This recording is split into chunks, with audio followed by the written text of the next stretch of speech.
And I saw for myself flying over Sawat Valley, hotels which were built in the middle of riverbed. They were completely demolished.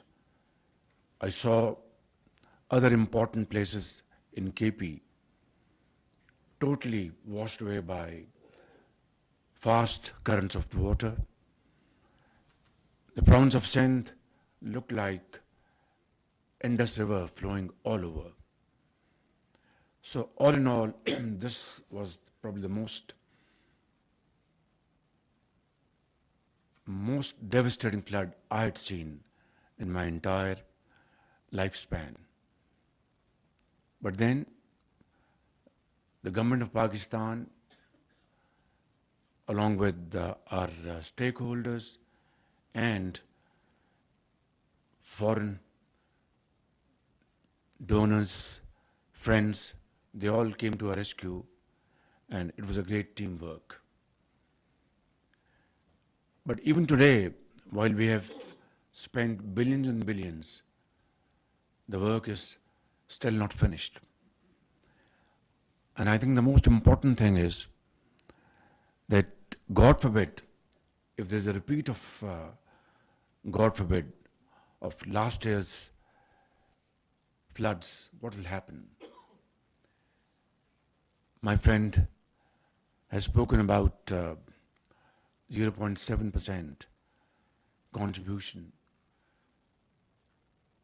But I must say, at Sharm el-Sheikh, through brilliant diplomacy, Madam Sherry Rahman, our Foreign Minister, Secretary General of the United Nations, they all contributed immensely to get this concept of loss and damage over there. But the point at issue is, and our honorable heads of international institutions, they are present here, I'd like to submit this point for their very kind consideration, that what is the fault of the countries like Pakistan having no contribution in greenhouse emissions?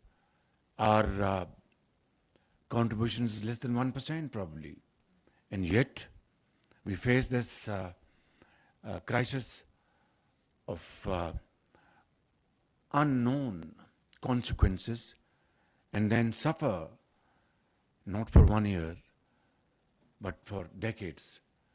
This is something I think we need to really ponder over, because, and then in the end of the day, we are granted loans to be paid back, and then granted loans again to be paid back.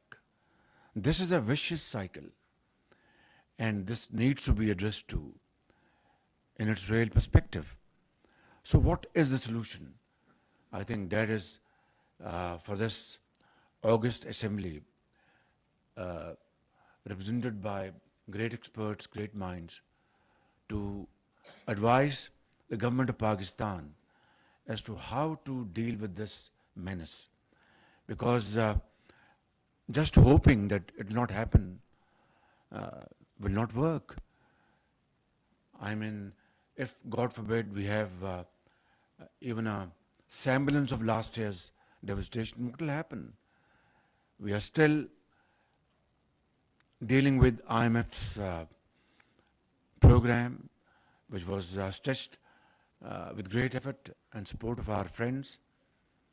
And Sherry Rahman today took the hell out of us by scaring us what could happen, God forbid.